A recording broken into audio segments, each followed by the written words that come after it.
Hey, it's me, Rasheed. This is just maybe it's going to be a first clip, I don't know, or a clip in a little film that I want to put together for my new album, The Tribute Suite.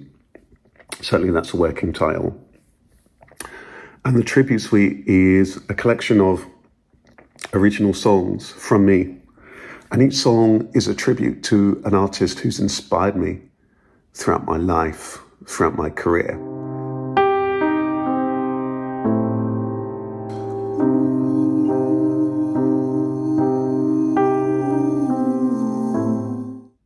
And I wanted to do something kind of different. I needed to, each time, it's like when I pause between projects, it's like, what am I looking to do or to achieve or to find or to express now? And with this one, it just had to be that kind of thank you. I needed to reach there before I could go anywhere else. And I kind of going about the process with my longtime producer, John Hamilton, I really wanted to be steeped in this stuff, steeped in it, almost to feel as though all of these different artists are somehow in the room. They're somehow kind of with me. And you know, with each song, I feel for me, I was wanting to capture something of the essence of the energy of that particular artist. They're all unique and original songs for me as a tribute to them. So here I am in the studio of John Hamilton. C'est moi. And John, we've been working together for a long time now. We've just finished work on our seventh studio album, my seventh studio album. Yes, incredible. The Tribute Suite, which is a set of 12 original songs, 11 of which pay tribute to artists that I really admire. And it's been an interesting journey. I'd just love to know your reflection, because when you start out on an album, isn't it, you have an idea of when you finish it, and it will invariably take longer, and it's an interesting journey. I'd just love to know your thoughts. Probably that you're relieved it's over, maybe. It's a given. So yeah. Well, yes. Well, the thing is about the beginning of a project. It's a blank canvas for starters, and you don't really.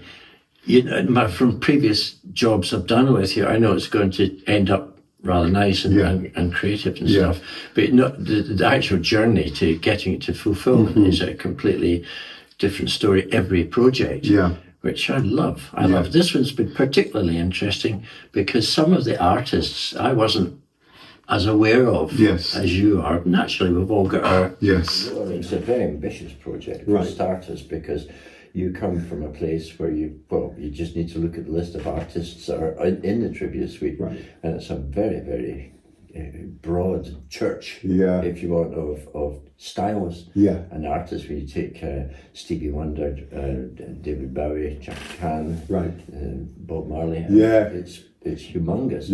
And I was very appreciative of the fact you were happy to trust me into finding I find the right grooves for the different artists you were after doing with some of the artists you were there.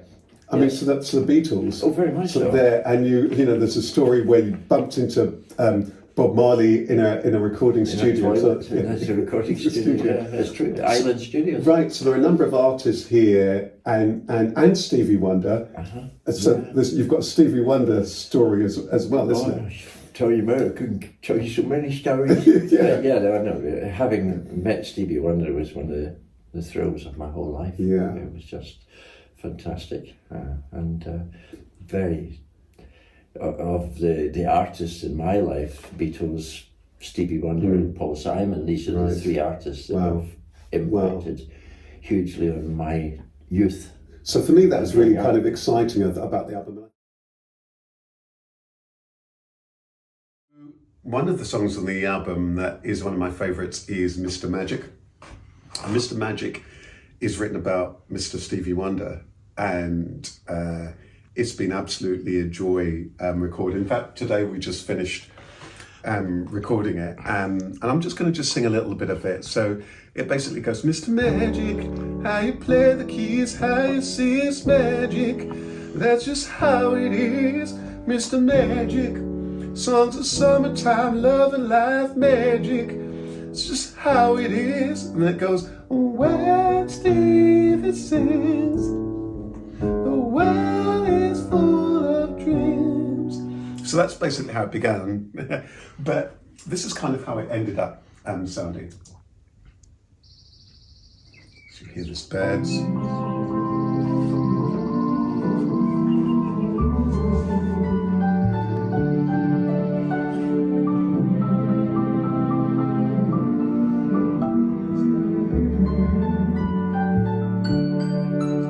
Mr. Magic, how you play the keys, how you sing, it's magic. That's just how it is, Mr. Magic. Breaking color glass and mind divides the music. You're a blessing. And when Stevie sings, life is full of dreams and possibilities.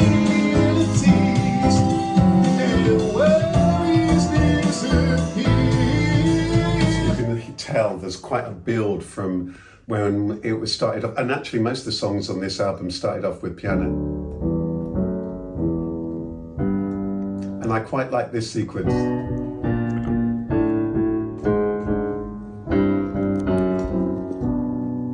I think the drums were really, really important for us, building the drums, getting the drums right. I love to start actually with the keyboard. That keeps me, keeps me true to what the song is about. It's Mr. Magic, breaking color glass, the mind divides the music. You're a blessing. And then John on the guitar. Life is full of dreams and possibilities, and worries disappear. Mr. And then you can hear we put more congas in the song. We're building up bit by bit. I like to build up the energy of the track. And again, this lovely sequence I love. Counter on that guitar by John.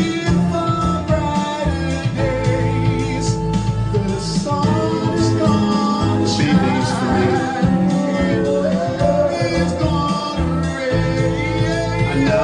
The breakdown, horn section, EVs.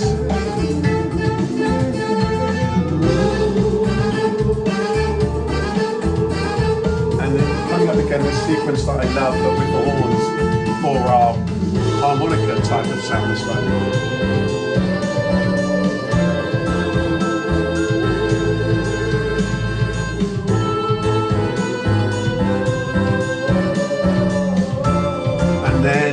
Now we're breaking the track down.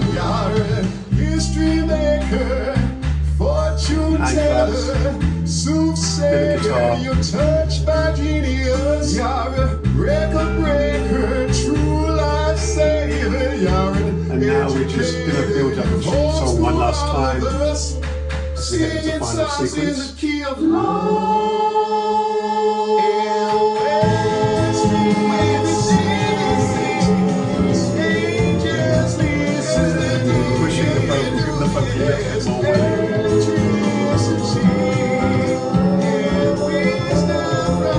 And now into the final sequence of the song.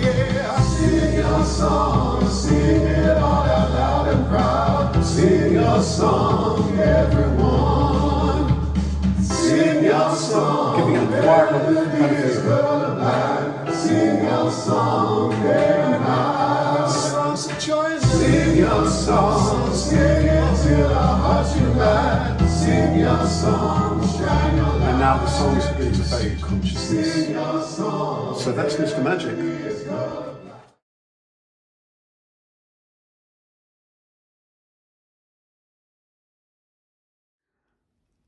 And on the other hand, you've got songs like the David Bowie song, David Jones, which is one of my favourites on the album.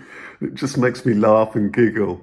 And it's just this kind of romp of a joyful and a playful song that is a tribute to this just remarkable artist. And talking about the tribute suite with John Hamilton, here we are. David Jones. David Jones. Aka David Bowie. Yeah. Now, first thing to say about David Bowie, because you've got all these stories often with people. Did you ever meet David Bowie, or was there ever a David Bowie connection throughout all of your time in music? Was there a crossing of paths? Well, I didn't meet David, but one of my dearest friends, no longer with us, Ricky Gardner.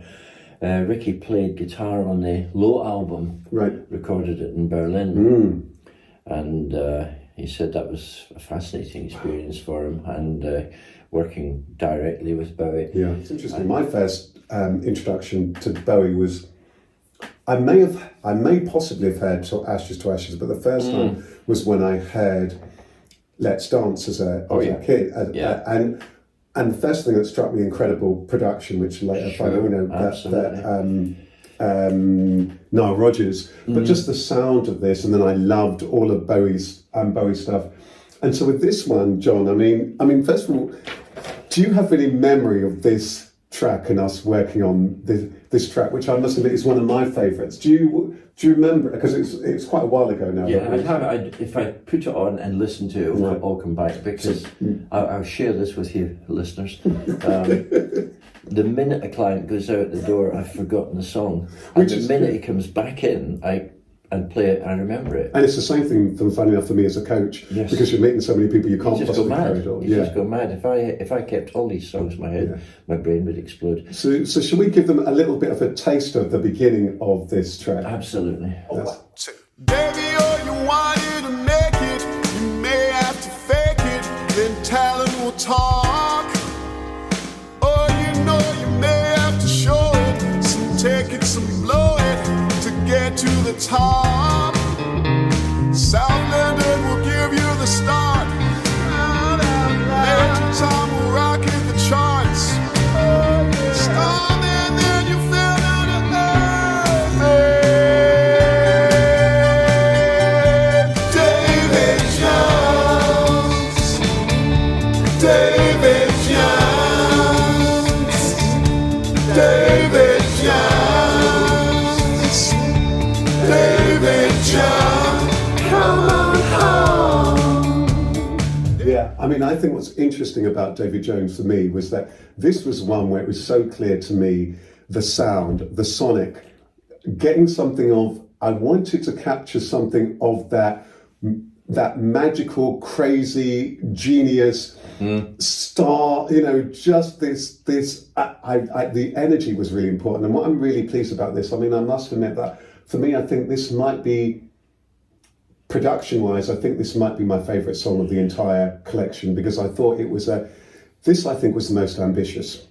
For me, I think it's the most ambitious. And when I listen back to it, I'm very pleased with what we've achieved. I know the thing is bringing up some, so we might need to go back and check that. But what's your feeling about this one? Because it's brave, it's ambitious, isn't it? What we're trying to do energy-wise to kind of create something to give people that mood of the artist. The word that comes across in this intro, I'm sure you'll be quite surprised, is very affectionate.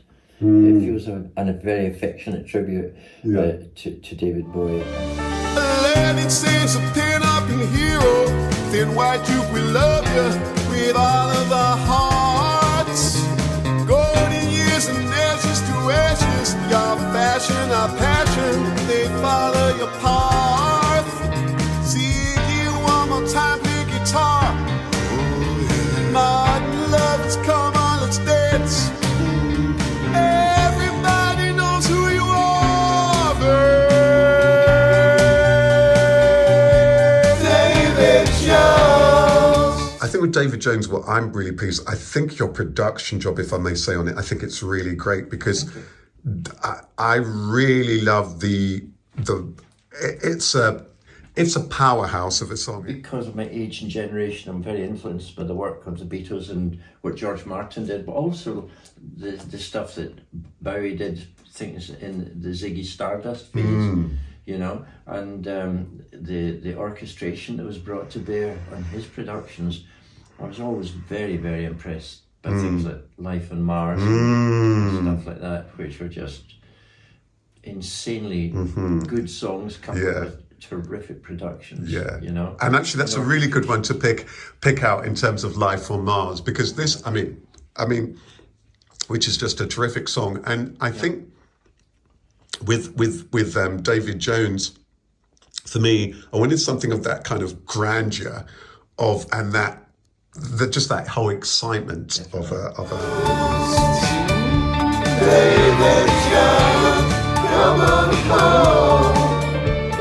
yeah, I guess everyone's a celebrity nowadays. Everyone's just hyped around the home, the phone.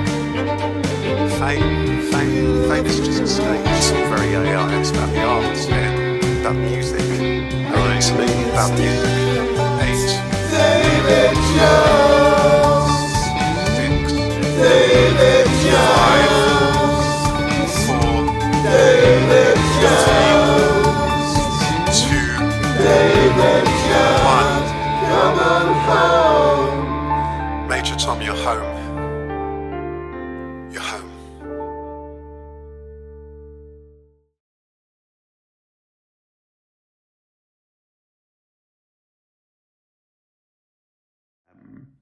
Chaka Khan, a voice that's just meant so much to me. And I knew that with this song, to Chaka, one of my favourite artists, I knew it needed to have energy and be memorable for me. So it took quite a lot of work. And funny enough, today I think we feel as though we've cracked it. So shall we start off by anything you want to say about this song before we play them a snippet about this particular song from a production point of view, or the challenge when we began? Were there any thoughts that you had initially? Well, listening to it now, it's got a very eccentric first 15 seconds, which is fun because it leads itself into a real heavy dancing, soulful piece of music. But the one thing about Rasheed is he's always a bit of twinkle in his eye when he's working, and he quite likes to wrong foot the listener, not least the producer, and that's part of the sport for him. But if you listen, you'll hear the beginning now. You hear what I'm talking about. I know you must follow your heart. So here we go.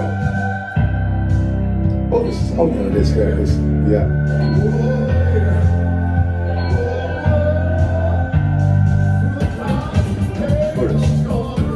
Let's give it a time.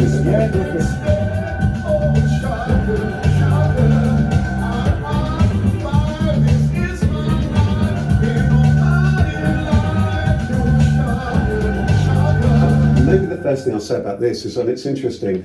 I guess that, it starts off one way and it goes, and I thought that for me, so she's a very eclectic singer with loads of taste, jazz, soul, blues, everything, a bit of everything.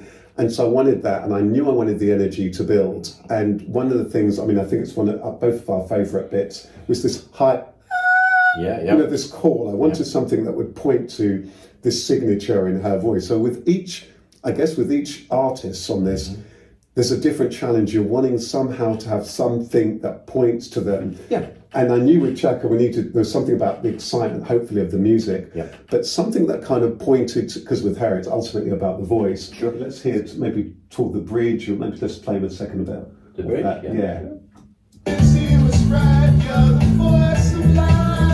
Princey was right, your voice of life. Some trumpet from Miles Davis. Nice working bass.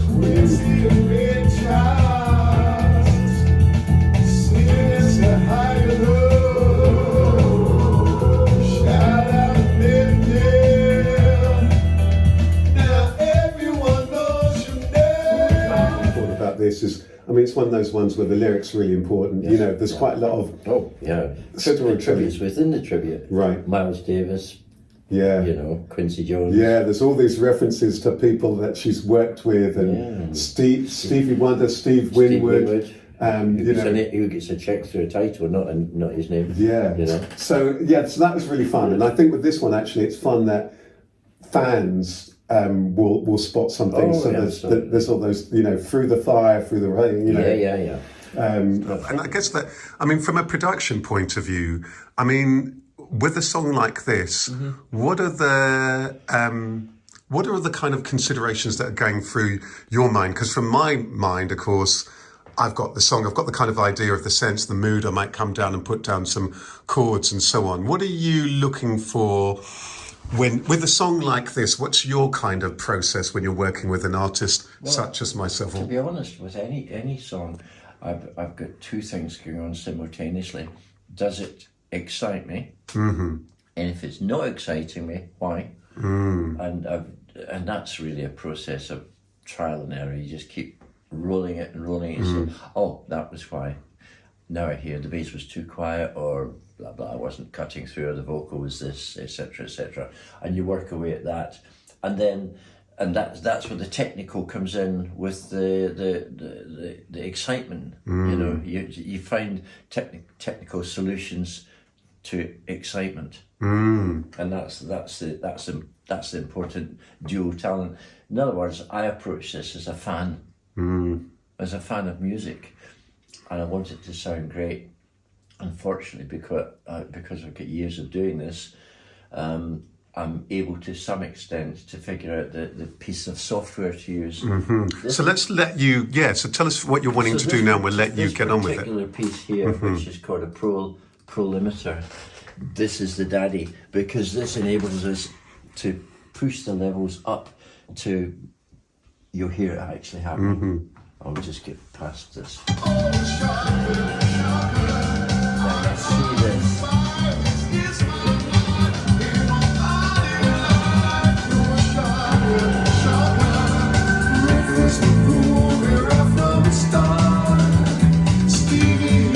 That's the limiter out.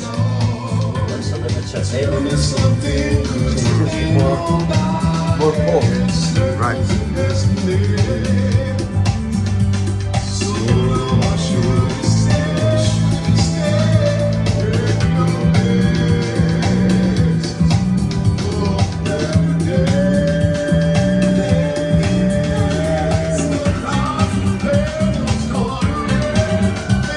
A bit more exciting now.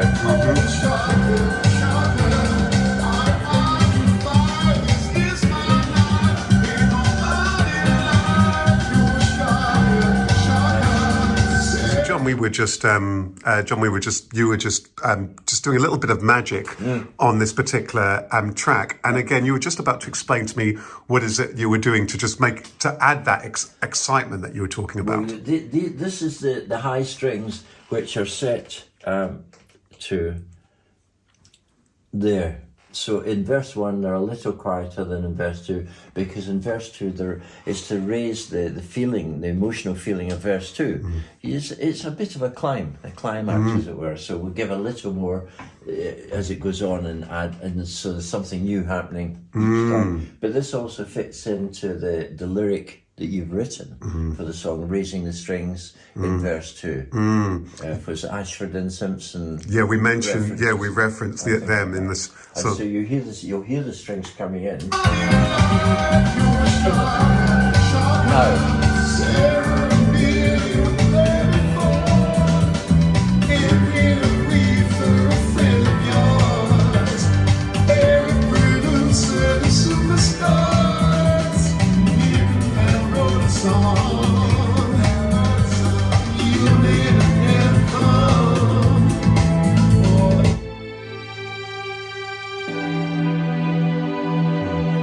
So you were just isolating those strings for us to hear.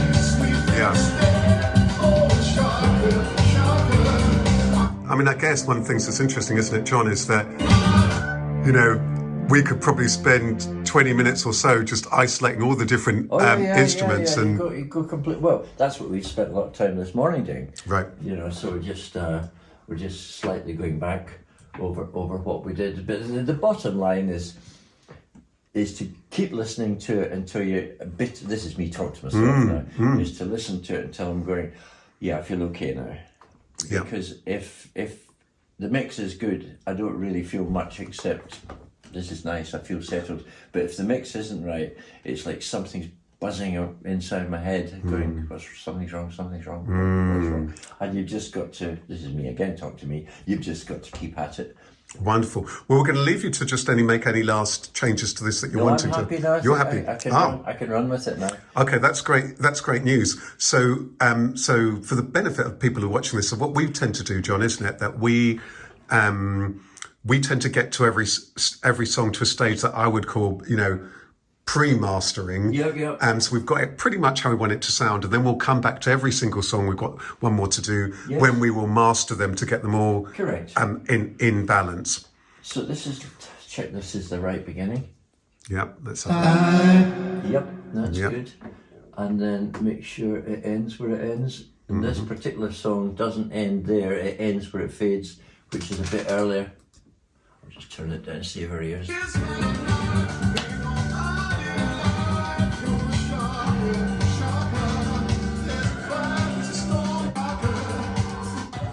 There we go.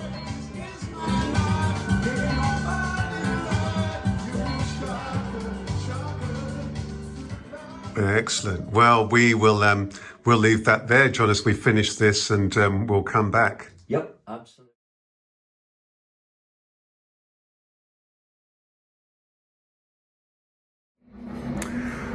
And so it's really interesting how some of the songs come around, because the songs they'll just arrive.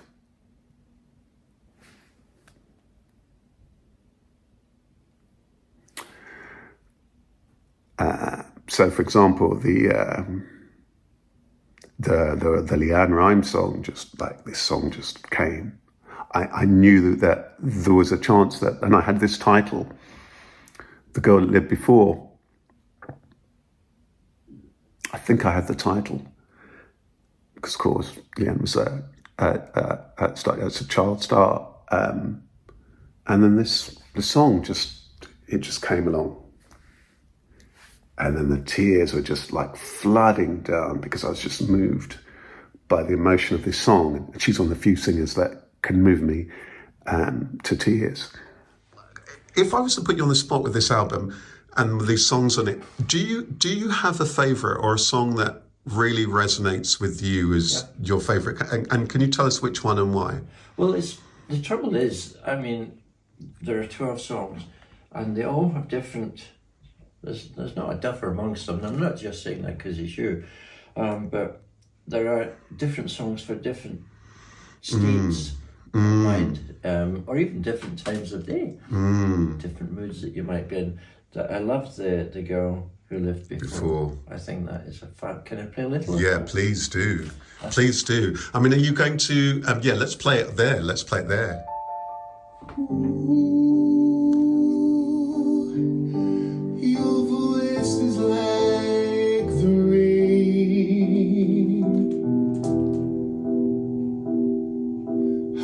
The tears on every face, washes all the pain away, knows the earth, the scars, the storms. You're the girl who lived before.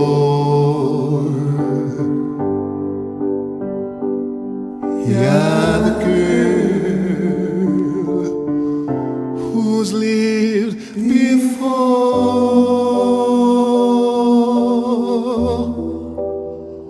Ooh. So what is it particularly about this song that really resonates with you? And we'll bring it right down the sound. Yeah. I like the song, the story of this lady in question, and this old soul kind of thing, because you get that strong sense in her singing and in her attitude to music. But you've married a really good lyric with a memorable tune, which is really nice. It's nice revisiting because I haven't heard it for a little while. When I first heard you sing, you were only just 15. How you sang, how do I live? An old soul from long ago. You're the girl who... I'm going to try and play a little bit of it now, but on the record that we're playing a bit of it, John's actually playing it because he's a better pianist than me. But basically, I just want to sing a little bit.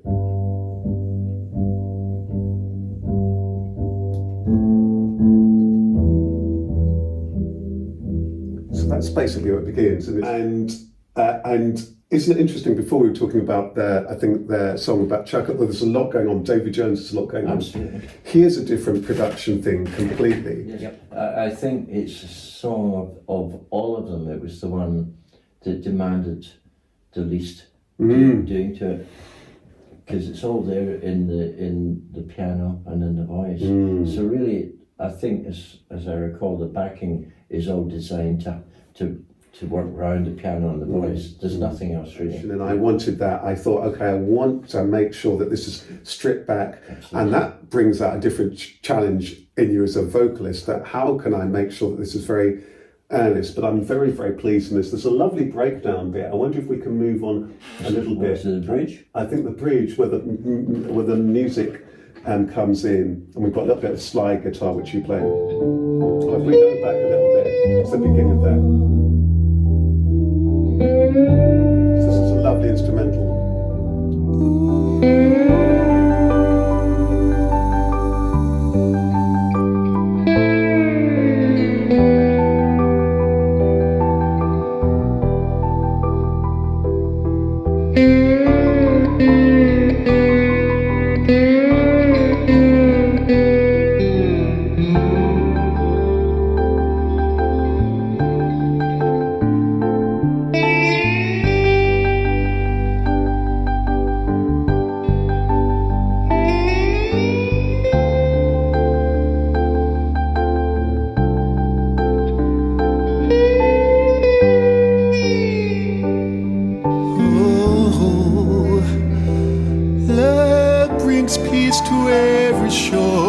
Compassion is the healing cure, and you found peace and heart, I know. Now you live in thanks and joy. You sing for dreamers and the lost. You show us what we are and not, and you remind us we are loved. The thing about songs like this is to create an image, a sonic image of simplicity. And sometimes you've got to work quite hard at creating that simplicity. Yeah. Sometimes it involves detail in the production. Yeah. In the different voices you put in, the sounds in instruments, and then balance. Because all the time you want people to just find it a very natural. Yeah. And not to notice the little devices and tricks. It's a really good point. I think that's we want to evoke some things that we're, it's a bit like film, isn't it? We're wanting to evoke. Absolutely. We're wanting to evoke that mood as authentically as we can. Yes. But as effectively as we can. And it's an interesting, isn't it, dance between that, where you want to evoke and create that mood. Correct. But you've got to try and do it as and I think we achieve it, that things like, how you play the piano there, for example, it's delicately played. The guitar is very reflective in its refrain. Sure. And then the challenge for me is to make sure singing it very earnestly. Absolutely. So yeah, that's The Girl Who Lived Before. So LeAnn, what rhymes, if you're watching, this song was inspired by your good self, and maybe one day it would be just a joy to hear you sing it. So wouldn't that be just absolutely amazing? So thanks very much. So that's The Girl Who Lived Before. Wonderful. You're the girl